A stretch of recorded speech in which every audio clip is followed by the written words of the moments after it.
구약 성경 여호수아서입니다. 여호수아 5장 1절에서 15절 마지막 절까지 말씀입니다.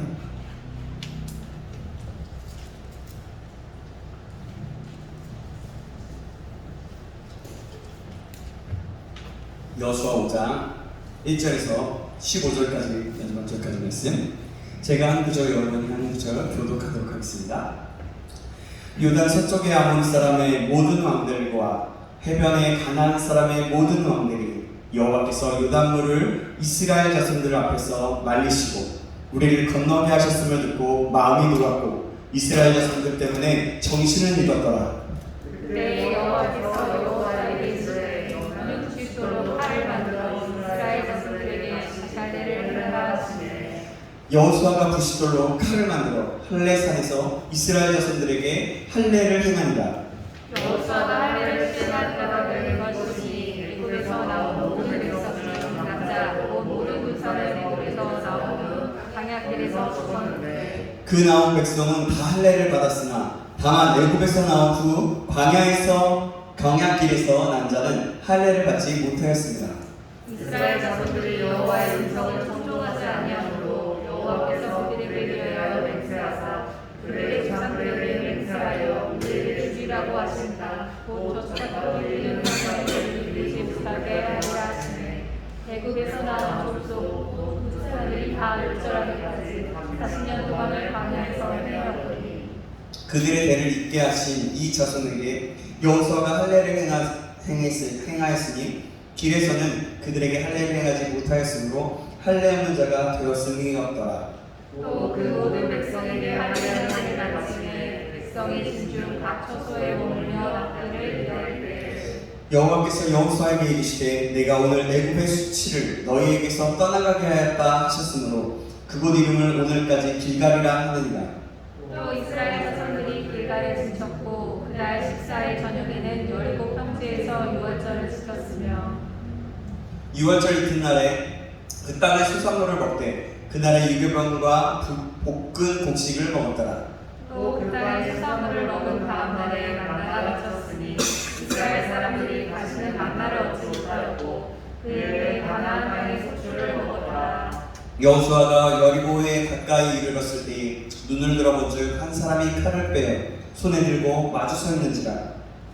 여호수아가 나아가서 그에게 묻되 너도 우리를 위하느냐 우리의 대적들을 위하느냐 하니 그가 이르되 아니라 나는 여호와의 군대 장관 대장으로 지금 왔느니라 하는지라. 여호수아가 또 돌을 땅에 대고 엎드려 절하고 그에게 이르되 내 주여 주에게 무슨 말씀을 하려 하시나이까. 함께 읽겠습니다. 여호와의 군대 대장이 여호수아에게 이르되 내 발에서 신을 벗으라 내가 산 곳은 거룩하니라 하니 여호수아가 그대로 행하니라. 아멘. 아멘. 우리 옆사람 의상하겠습니다. 잘 오셨습니다. 잘 오셨습니다. 여러분 정말 잘 오셨습니다. 오늘도 하나님의 은혜가 가득하게 소망합니다. 아멘.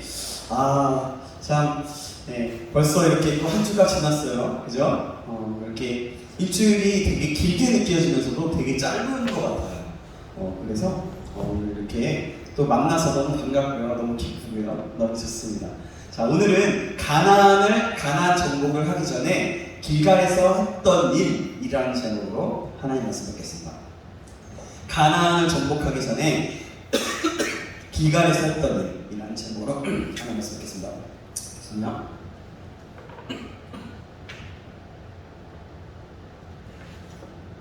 이게 굉장히 많네요. 네. 사랑하는 여러분, 자, 여러분 한번 들어보세요. 세계의 역사 속에서 로마 제국처럼 가장 오랜 세월 동안에 광대한 영토를 유지했던 나라가 없었다고 합니다. 그런데 로마 제국이 지중해 연안에 광대한 영토를 잘 보존할 수 있었던 이유가 있었는데요. 그것은 탁월한 군대를 보유했기 때문이었습니다.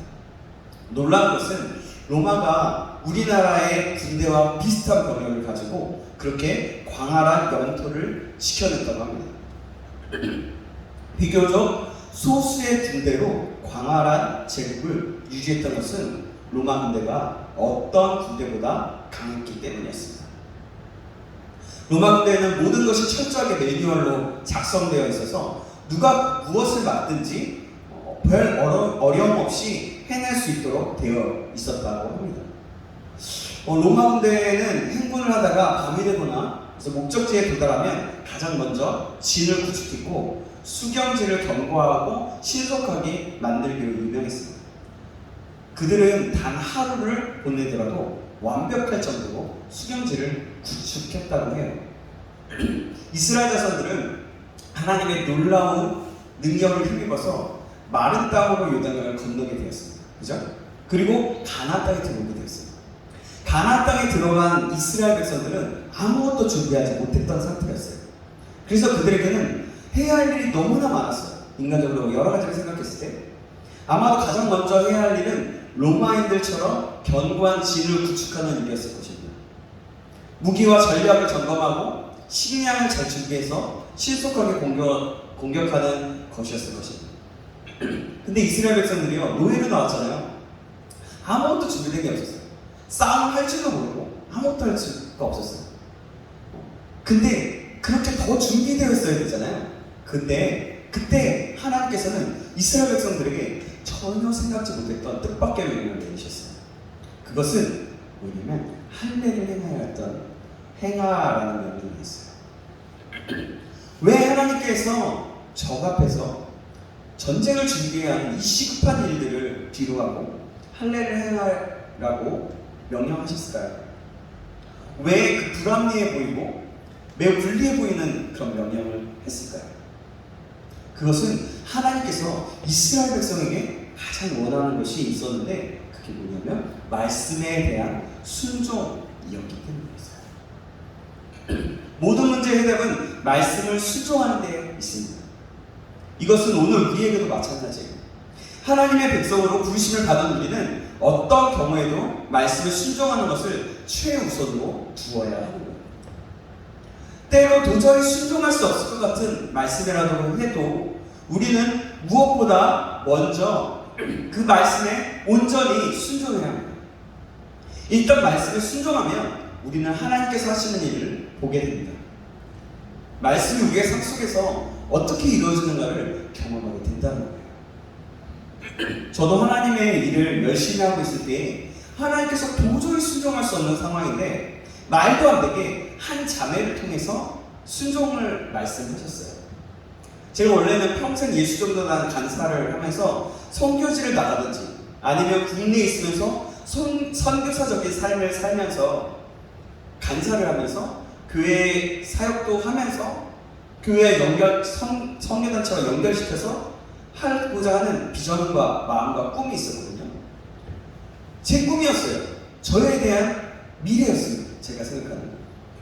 그런데 그러던 중에 교제를 하던 자매가 간세를 내려놓는 것을 말했어요. 하나님의 뜻은 아닐까라고 말했어요. 저에게는요, 말도 안 되는 말이었어요. 이 무슨 말이야? 말 같지도 않은 소리야. 저는 저한테는 그랬어요. 그런데 하나님께 기도하고 묵상을 하면 할수록 하나님의 뜻이었음을 알게 됐어요. 계속 씨름을 했어요. 이건 말도 안 돼. 이건 신념이 다른 거야. 이렇게 생각하고 그 자매랑 헤어질 생각까지 했었어요. 근데 제 마음에 계속해서 싸움이 일어나는 거예요. 계속해서 씨름이 일어나는 거예요. 그때 그리고 하나님께서 아브라함에 명령하셨던 창세기 12장 1절 2절 말씀을 주셨습니다. 너는 너의 본토 친척 아비 집을 떠나 내가 내게 지시할 땅으로 가라. 개역 한글의 말씀이었는데요. 제가 지금 우리가 보는 개역 성경으로 개역개정 성경으로 읽어드리겠습니다. 여호와께서 아브라함에게 이르시되 너는 너의 고향 친척과 아버지의 집을 떠나 내가 내게 보여줄 땅으로 가라. 내가 너로 큰 민족을 이루고 내게 복을 주어 내 이름을 창대하게 하리니 너는 복이 될지니라. 아멘. 이 말씀을 주시면서 간사의 삶이 예수 전도단이 저에게 고향과 친척, 본토 친척, 아비집이라는 것을 깨닫게 하셨어요. 여러 가지로 저는 또 쌓여서 그랬어요. 이게 무슨 말이야. 분명히 하나님께서 이 삶을 살라고 부르셨고 이 간사의 삶을 살라고 말씀하셨고 비전을 주시고 꿈을 주시고 말씀을 주셨거든요. 근데 이렇게 또 마음을 주시는 거예요. 여러 가지로 계속해서 기도하면서 씨름했지만 확실한 응답은 없었어요. 계속 이 말씀만 생각나게 하셨어요. 이 말씀. 창세기 12장 1절에서 2절에서. 그러고 결국에 순종해보기로 했습니다. 그런 후에 그 자매와 결혼을 하게 되었어요. 그 자매는 지금 저희 아내예요. 지금 생각해보면 제가 그 자매의 말, 제 아내의 말을 듣지 않았다면 지금의 저는 없었을 것이고 다른 김경호가 되어 있었을 것 같습니다. 아마 그 예수님과 단사를 했겠죠, 계속. 뭐 아니면 또 다른 일들을 했겠죠. 또 다른 데서 뭔가를 했겠죠. 근데 지금의 저는 없었을 것이고 저와 여러분을 만나게 되지 않았을 것 같아요. 왜냐하면 저는요 막 이 세상 저기 땅끝까지 가서 복음을 전하겠다고 하면서 그랬거든요. 그런 비전과 꿈을 가지고 있었거든요. 근데 그걸 내려놓고 하셨어요. 어찌되었든가 하나님의 선하신 가운데 순종을 하니까 지금의 결과 이 자리에 있게 하시는 하나님을 경험하게 되었습니다. 이렇게 하나님의 일하심을 보게 되었어요. 아마도 그때 아내 말을 듣지 않았으면 아내와 결혼을 하지 못했을 거예요. 굉장히 확고한 믿음을 가지고 있어요. 정말 큰 믿음이 있어요. 제가 설득도 했거든요. 근데 설득이 안 되더라고요.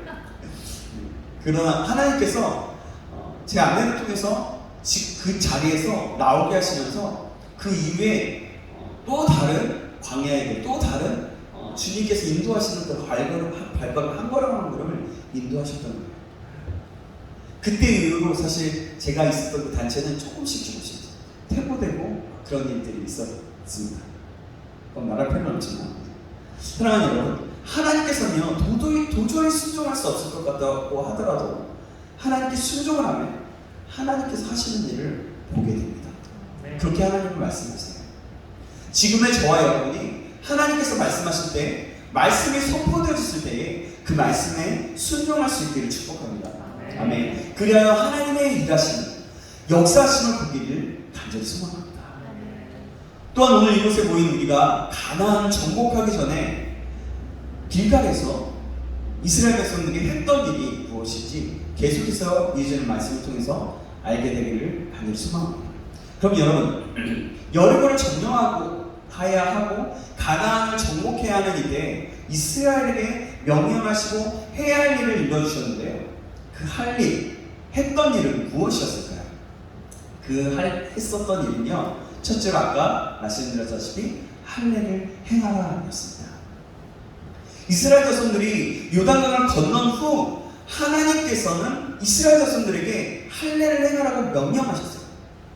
오늘 본문 2절과 3절 말씀인데요, 우리 함께 2절, 2절이니까 함께 읽어보도록 하겠습니다. 오늘 본문입니다.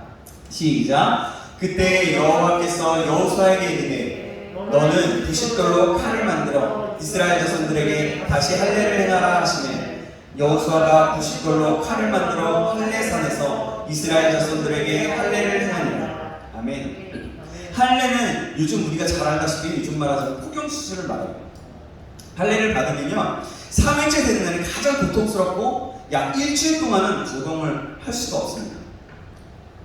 아마 고래 잡은 사람들은 알죠? 네. 그런데 여리고성 앞에서 이스라엘의 모든 남자가 할례를 받았던 거예요. 여호와께서 명령하시자마자 부싯돌을 가지고 할례를 해라 명령하고 그 자리에 생각하는 거죠. 이스라엘의 역사에서 이 할례에 관해서 유명한 사건이 있었어요. 창세기 34장에 보면 나오는데요. 세겜에서 야곱의 딸 디나가 강간을 당했어요. 디나를 강간한 세겜은 야곱의 집에 와서 디나와 결혼을 하게 해달라고 요구를 합니다. 야곱의 아들들은 세겜의 부족이 모두 할례를 받으면 승낙하겠다고 말해요. 이 말을 듣고 돌아간 세겜은 디나를 너무나 사랑하여서 자기 부족의 모든 남자들이 할례를 받게 했습니다. 고통이 가장 심한 사흘째, 3일째 되던 날에 야곱의 아들 시므온과 레위는 그 부족을 습격해서 모든 남자를 다 죽여버렸습니다. 복수를 한 거죠. 이런 사건을 통해서 여러분 그 복수를 한 거 그거 중요한 게 아니라 이런 사건을 통해서 이스라엘 자손들이 적진 앞에서 할례를 받는다는 것이 얼마나 무모하고 위험한 일인지를 너무나 잘 알고 있다는 거예요. 이스라엘 자손들이. 만일 이스라엘의 모든 남자들이 할례를 받고 누워있을 때 적이 습격해온다면 어떻게 되겠습니까? 그렇죠. 그들은 꼼짝없이 전멸을 당하고 말 것입니다. 다 죽었을 거예요. 그런데 왜 하나님께서는 이런 상황에서 할례를 명하셨을까요? 그것은요, 이스라엘에게 이 전쟁은 하나님께 달렸다는 것을 분명히 보여주시기 위함이었어요. 그렇기 때문에 이스라엘은 오직 하나님만을 의지하면서 그 말씀에 순종해야 했던 거예요. 그러면 하나님께서 이 전쟁에서 승리하게 하셨을 것이었기 때문입니다. 그래서 이스라엘은 적진 앞에서 얼마나 하나님을 사랑하며 신뢰하였는지를 분명히 나타나야 했던 거예요. 그 증거를 나타냈다는 거예요. 하나님은 그것을 원하십니다. 하나님께서 이 모든 대책을 다 마련해 놓고 계셨어요. 그 명하시면서 그러셨어요. 오늘 1절을 보시면 이렇게 말씀합니다. 제가 읽어드리겠습니다. 요단 서쪽의 아모리 사람의 모든 왕들과 해변의 가나안 사람의 모든 왕들이 여호와께서 요단물을 이스라엘 자손들 앞에서 말리시고 우리를 건너게 하셨음을 듣고 마음이 놀라고 이스라엘 자손들 때문에 정신을 잃었다. 아멘.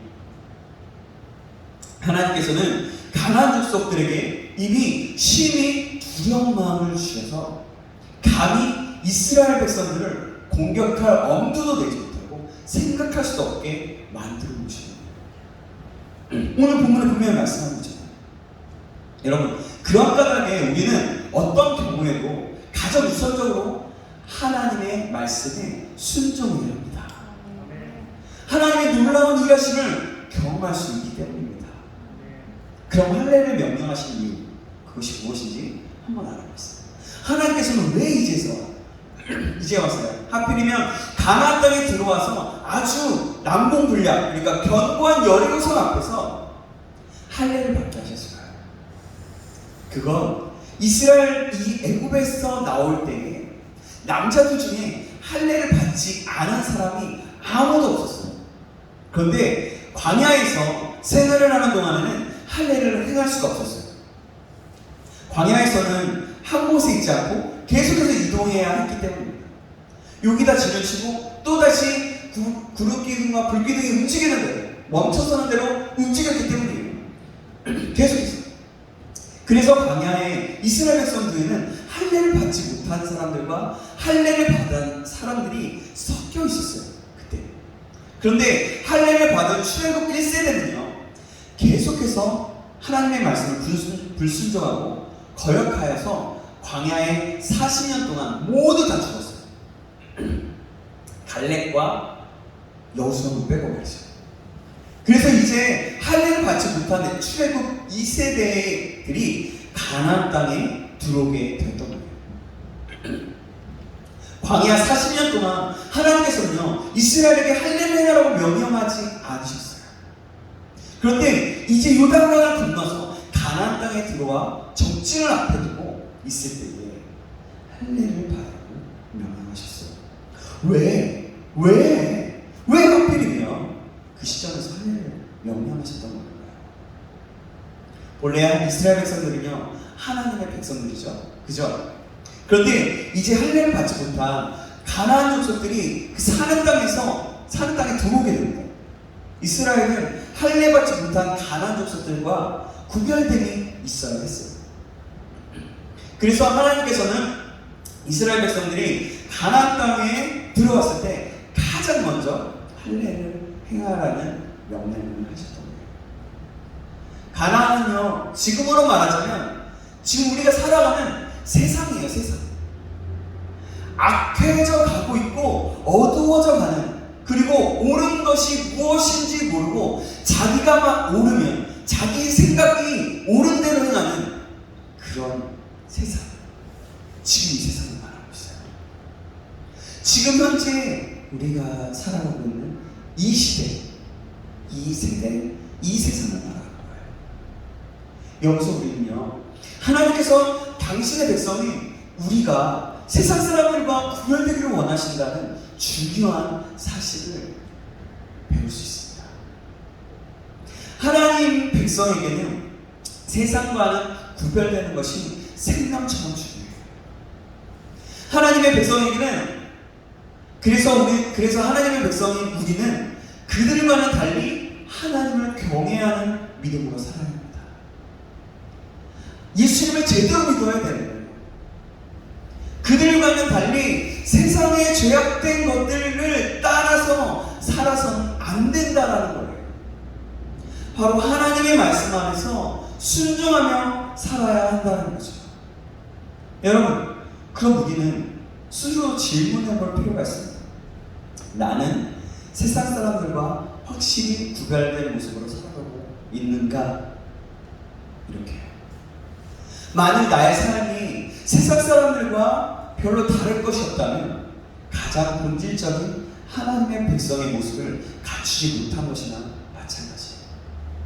예수님을 제대로 믿지 못하고 있다라고 말할 수 있는 거예요.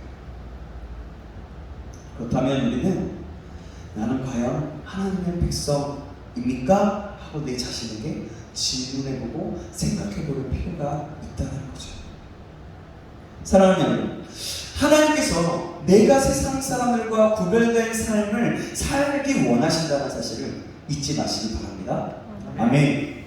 그럼 할례의 의미는 무엇일까요? 무엇보다도 먼저 할례는 하나님의 백성임을 나타내는 표시였어요. 이스라엘 백성들은 매일 할례의 표시를 보면서 자신이 하나님의 백성임을 기억했습니다. 그리고 기억해야 했어요. 그리고 하나님의 백성답게 바르게 살 것을 늘 기억하며 결단해야 했습니다. 그 할례의 표시를 보고 말이죠. 이 할례는 또한 부패한 육신의 본성을 잘라내는 것을 의미해요. 물론 남자의 부피를 잘라냈다고 해서 저절로 부패한 본성이 없어지는 것은 아닙니다.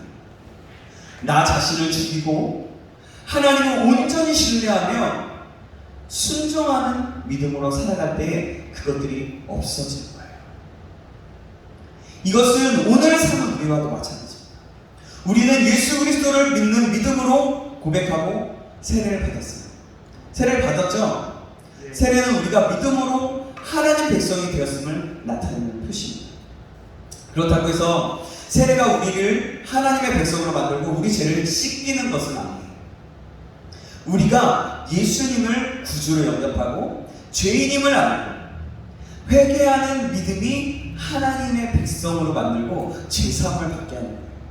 그리고 하나님의 말씀에 순종하는 삶을 살아갈 때에 하나님의 백성다운 거룩한 삶을 살게 되는 것입니다.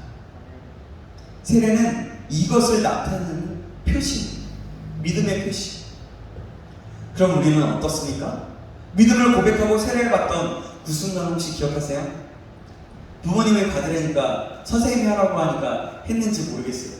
저는 중학교 때 믿음을 가지고 한다고는 했지만 지금 돌아와서 생각해보면 받을 때가 됐으니까 받으라고 해서 받았던 것 같아요. 그래서 저는 대학교 때 원래 세례를 한 번 받으면 되거든요.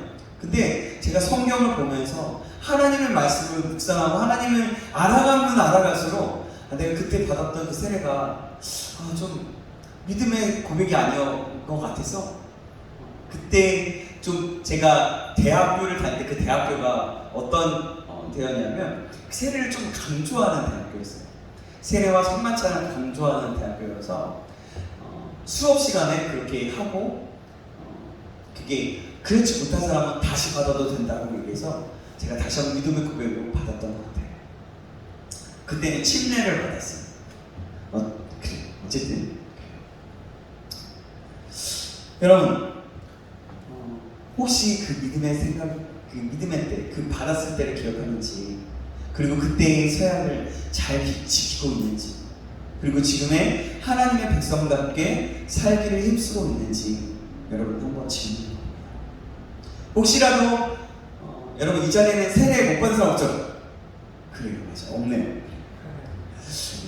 예수를 구주로 영접하시는 분들, 우리가 만약에 믿음이 연약할지라도 예수님을 믿는 믿음의 삶을 살려고 노력하고 있는지 다시 한번 여러분 생각해 보시기 바랍니다. 그래서 지금 우리 자신을 다시 한번 돌아봐서 다시 한번 예수를 믿는 믿음의 삶, 하나님의 말씀대로 살아가기를 결단하며 나아가는 우리가 되는 주님의 이름으로 축복합니다. 이스라엘 자손들이 하나님의 명령에 순종하여서 할례를 받았을 때 하나님께서는요, 이제 애굽의 수치를 떠나게 하였다라고 말씀해요. 그 말씀 9절 말씀이 있는데요, 우리 같이 한번 9절 말씀 읽어보도록 하겠습니다. 여호수아서 5장 9절입니다. 시작. 여호와께서 여호수아에게 이르시되 내가 오늘 애굽의 수치를 너희에게서 떠나게 하였다 하셨으므로 그곳 이름을 오늘까지 길갈이라 하느니라. 아멘. 이스라엘 자손들은 애굽, 이집트에서 노예 생활을 했습니다. 그들은 노예였기 때문에 자유가 없었어요. 막 이런 자유함이, 이런 자유함은 아니지만 그런 자유함이 없었어요. 애굽 사람들의 강요에 따라서 우상을 숭배해야 했어요. 그리고 애굽의 모든 제약 가운데서 함께 살아야 했습니다. 그런 가운데 좀 더 구별된 삶을 살려고 노력은 했겠죠? 그러나 여러분, 노예였기 때문에 자유롭지 못했어요. 함께 어쩔 수 없이 우상숭배를 했어야 했다는 거죠. 그런 애굽의 노예 근성은 좀처럼 없어지지 않았습니다. 이스라엘 광야 40년은 그들의 노예 근성이 얼마나 뿌리 깊이 박혀 있는지를 잘 보여줍니다. 그들은 애굽의 노예 생활에서 해방되어서 자유를 얻고 하나님의 백성이 되었으나 여전히 노예 근성을 버리지 못했어요. 그런데 광야 생활을 마치고 요단강을 건너 가나안 땅에 들어와서 할례를 받았을 때 하나님께서는 애굽의 모든 수치를 이제 떠나가게 하셨다고 말씀하셨습니다. 애굽의 노예 근성으로부터 이제 자유함을 얻게 되었다는 거예요. 오늘 우리는 예수님을 믿고 세례를 받고 청년으로, 또 집사라는 직분으로, 또 저는 목사라는 직분으로 사역을 하고 이 자리에 있습니다. 그런데 진정한 옛 사람의 노예 근성이 없어졌는지 한번 돌아봤으면 좋겠어요. 혹시나 아직도 노예 근성에서 자유함을 얻지 못하고 있지는 않습니까? 오늘 우리가 하나님 앞에서 자신의 고집과 자존심과 그 모든 것들을 서서 복종시킬 때 노예 근성으로부터 자유함을 얻게 되는 것입니다. 그런데 교회 안에는요, 아직도 이 노예 근성으로부터 자유롭지 못한 사람들이 너무나 많이 있어요. 주일에만 왔다 갔다 하는 사람들이 너무나 많이 있어요. 자기 생각과 맞지 않으면 불평하고 고집하는 사람들, 여전히 옛 사람의 죄악된 습관을 버리지 못한 사람들, 아직도 세상적인 가치관을 따라 사는 사람들이 바로 그런 사람들입니다. 우리는 어때요? 아니, 나는 어떻습니까? 우리 모두가 목숨을 걸고 하나님의 말씀에 순종하기로 결단하시기 바랍니다. 아멘. 그렇게 순종하는 성도가 될 때에, 순종하는 청년이 될 때에 노예 근성이 사라지고 우리는 진정한 자유와 참된 능력으로 참된 승리를 누리게 될 것입니다. 아멘. 우리 모두가 이런 하나님의 뜻인 할례의 의미를 알고 노예 근성을 버리고 하나님의 말씀을 순종하며 구별된 삶을 살게 되는 저와 여러분 모두가 되길 주님의 이름으로 축복합니다. 아멘. 그럼 가나안을 정복하기 전에, 가나안을 정복했을 때 길갈에서 했던 그 두 번째는 무엇입니까? 오늘 본문에 또 나오고 있는데요, 유월절을 지키는 것이었어요. 이스라엘 자손들은 그들이 진을 치고 있었던 길갈에서 유월절을 지켰습니다. 오늘 보면 10절 말씀인데요, 우리 같이 읽어보겠습니다. 10절 말씀 시작. 이스라엘 자손들이 길갈에 진쳤고 그달 14일 저녁에는 여리고 평지에서 유월절을 지켰으며. 아멘. 이스라엘 자손들이 적진 앞에서 왜 굳이 유월절을 지켰을까요? 그것이 그렇게 시급한 일이었을까요? 저는 이렇게 생각해 보게 되는 거예요. 유월절을 지키는 것이 무슨 의미가 됐을까? 여러분 왜 유월절 지키라고 했을까요? 이스라엘이 여러분 애굽에서 나올 때 하나님께서 애굽에 내리신 마지막 재앙이 장자의 죽음이었어요. 그죠? 기억하시죠? 그날 밤에 하나님의 사자가 애굽의 집집마다 장자를 쳐 죽이려고 들어갈 때에 좌우 문설주에 어린 양의 피가 묻어있는 그 이스라엘의 집은요 그냥 지나갔어요. 그 결과 애굽 사람들의 집에서는 모든 장자가 죽임을 당했고 통곡하는 소리가 있었어요. 그런데 이스라엘 자손들의 집에는 모든 장자가 무사했어요. 유월절 영어로 패스오버라고 해요. 패스오버 맞죠? 네, 패스오버. 네, 지나갔다. 그것들을 패스오버 지나갔다. 그렇죠. 이 10번째 재앙은 결국 바로는 이 10번째 재앙에서 항복하고 이스라엘을 내보내게 되었어요. 하나님께서는 이스라엘 자손들이 유월절을 지킴으로써 이 구원의 은혜를 대대로 기억하게 하셨어요. 그렇기 때문에 유월절을 지킨다는 것은 바로 하나님께서 구원해 주셨다는 그 은혜와 사랑을 기억하는 의미를 가지고 있었던 거예요. 그래서 굉장히 중요했던 거예요. 이스라엘 자손들은요 하나님의 은혜로 노예 생활에서 벗어나서 자유함을 얻고 새 삶을 살게 됐습니다. 그들은 요단강을 건너서 가나안 땅에 들어갔는데 그것이 하나님의 은혜였던 거예요. 하나님께서 주신 이 새 땅, 이 가나안 땅에서도 역시 하나님의 은혜로 살게 됐다는 사실을 기억하고 신뢰했던 거예요. 그것이 모든 은혜였다는 거죠. 그렇기 때문에 그들은 더욱 겸손하게 하나님을 온전히 의지할 수 있었던 거예요. 의지해야 했던 거예요. 그것을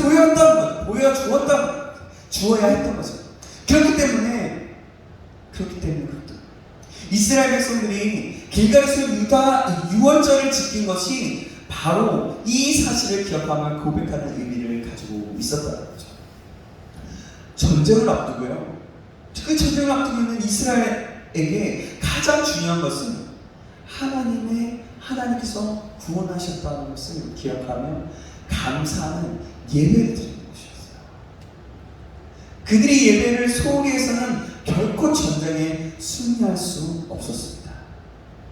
이것은 오늘 우리에게도 마찬가지예요. 하나님께서는요 우리가 구원의 은혜를 다시 기억하며 감사와 감격을 회복할 수 있도록 예배를 주셨어요. 이 예배가 바로 그런 거예요. 하나님을 만날 수 있는, 예전에는 제사를 드렸죠. 지금은요 예수 그리스도께서 십자가에 죽으심으로 그 휘장을 다 갈라놓으신 다음에 대제사장이 되셔서 이제는 하나님을 우리 모두가 예배할 수 있게 됐죠. 그 구원에 하나님께서 주신 구원의 은혜에 다시 한번 감격과 감사함으로 드릴 수 있었던 것이 바로 이 예배라는 거죠. 이 예배가 회복되어야 모든 것이 회복될 수 있습니다. 이 예배가 회복되어야 모든 영적인 전쟁의 삶을 사는 우리의 삶에서 승리할 수 있다는 거예요. 그런데 오늘날 한국교회에 이 예배를 소홀히 하는 사람들이 너무 많아요. 그래서 우리 한국교회가 어려운 가운데 있게 되고 점점 욕도 얻어먹게 되고요. 힘이 없어지고 있습니다. 그러나 소망인 것은 그래도 교회가 희망입니다. 아멘.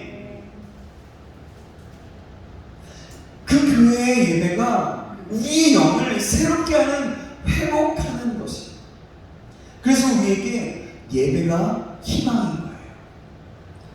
예배가 이루어지는 것이 어디죠? 바로 교회예요. 우리의 삶 속에서도 예배가 이루어지지만요, 진정한 예배, 찬양이 있고 말씀이 있고 하나님의 음성을 정말 진실로 정말 제대로 받을 수 있는 그 모든 것의 종합세트가 바로 예배예요. 그렇기 때문에 예배가 희망이고 교회가 희망인 거예요. 그리고 그 교회가 다른 사람이 함께 예배할 수 있도록, 구원받을 수 있도록 복음을 전하잖아요. 그래서 교회가 이 세상의 희망이라는 거예요. 그런데요, 그 예배를 소홀히 하는 경향을 실제적으로 예를 보도록 한다면 무엇이 있을까요? 이런 것이 있을 수 있어요.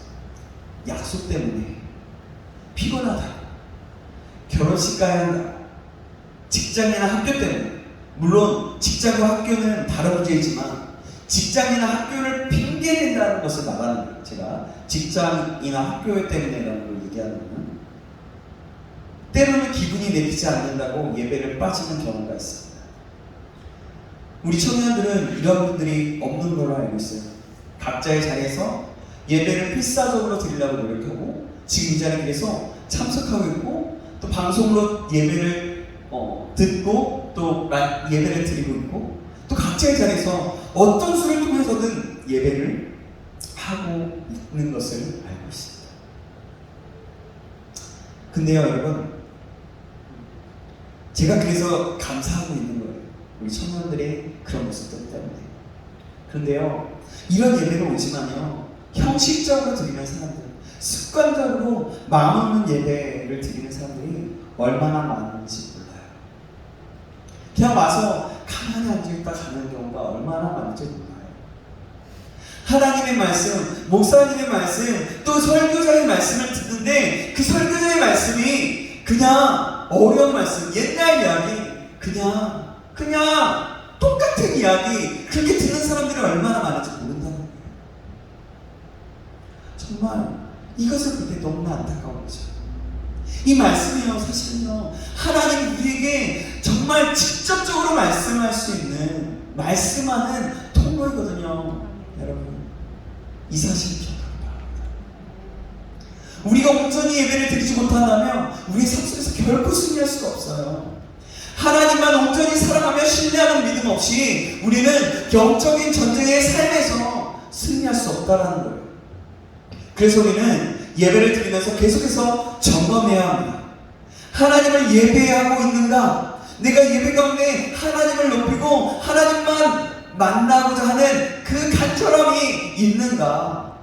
그것을 점검해 봐야 돼요. 이곳에 모인 우리 모두가 진정한 예배가 회복되어지는 역사와 구원의 감격과 기쁨이 회복되는 역사가 있기를 간절히 소망합니다. 하나님만 온전히 사랑하며 신뢰하는 그런 믿음의 회복이 있어서 늘 승리하는 우리 사랑하는 청년들, 또 사랑하는 집사님들, 저와 여러분을 우리 모두가 되길 주님의 이름으로 축복합니다. 아멘. 정말 여러분 우리가 그랬으면 좋겠어요.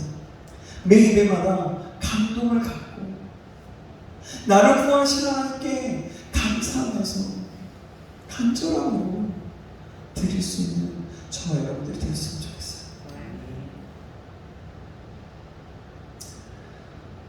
이스라엘 백성들이 가나안에 들어가서 유월절을 지킨 다음날 그들은 그 땅의 소산을 먹게 되었습니다.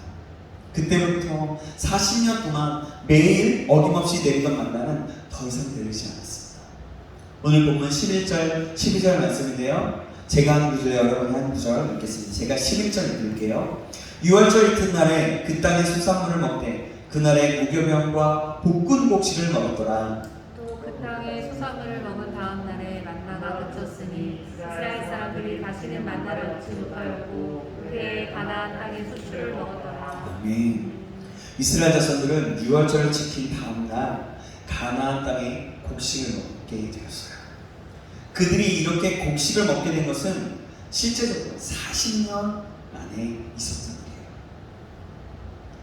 가나안 땅에 들어간 이스라엘은요, 전쟁이 시작되지 않았지만 하나님께서 그들에게 가나안 땅의 곡식을 먹을 수 있는 선물로 주셨습니다.